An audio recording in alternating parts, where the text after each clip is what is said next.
Hi hello எல்லோரும் நல்லா இருக்கீங்களா? இன்றைக்கி நம்ம என்ன செய்ய போகிறோன்னா ரவை கச்சாயம் எப்படி செய்கிறதுன்னு பார்த்தலாம் வாங்க.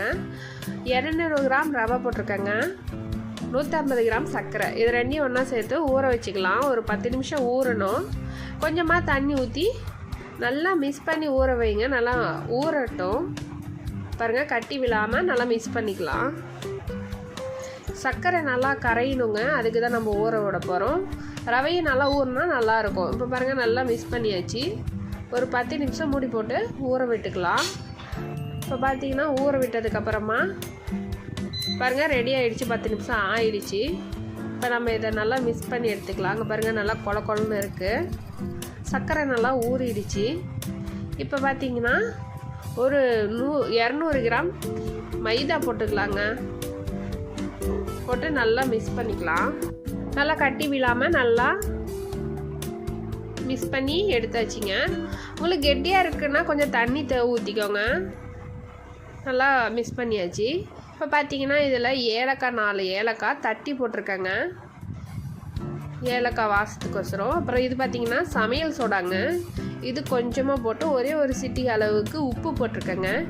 இதையும் நல்லா சேர்த்து இந்த மாதிரி நல்லா பிசைஞ்சு எடுத்துகிட்டு கொஞ்சம் கொஞ்சமாக இந்த மாதிரி கிள்ளி எண்ணெயில் போட்டுக்கலாங்க. எண்ணெய் சூடு ஏறினதுக்கப்புறமா எண்ணெயில் போட்டு நல்லா 2 பக்கமும் கோல்டன் கலர் வர்ற அளவுக்கு நல்லா செவக்க வச்சு எடுத்திங்கன்னா சூப்பராக இருக்குங்க, நல்லா புசு புசுன்னு. இந்த மாதிரி வீடியோக்கள் பார்க்கணுன்னா நம்ம ரோஸ்கான சேனலை சப்ஸ்கிரைப் பண்ணுங்கள். இங்கே பாருங்கள் ரெடி ஆகிடுச்சு. உங்களுக்கு நான் அடுத்தது போட்டு காமிக்கிறேன் பாருங்கள். கொஞ்சம் இணக்கமாக மாவு இருக்கணுங்க. இப்படி கொஞ்சம் கொஞ்சமாக கிள்ளி விடுங்க. சின்னதாக போட்டிங்கன்னாவே நல்லா புசு புசுன்னு நல்லா பெருசாக வந்துடும். இந்த மாதிரி குட்டி குட்டியாக கிள்ளி போட்டுக்கோங்க.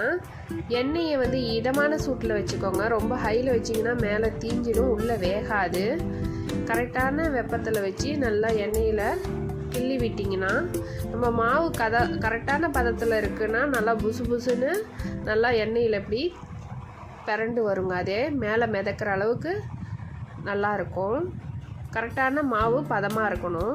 இப்போ பாருங்கள் நல்லா ஒரு பக்கம் வெந்ததுக்கப்புறமா லைட்டாக அப்படியே திருப்பி விட்டுக்கலாம். 2 பக்கமும் நல்லா கோல்டன் கலர் வர அளவுக்கு நல்லா வேக வச்சு எடுத்துக்கலாம்.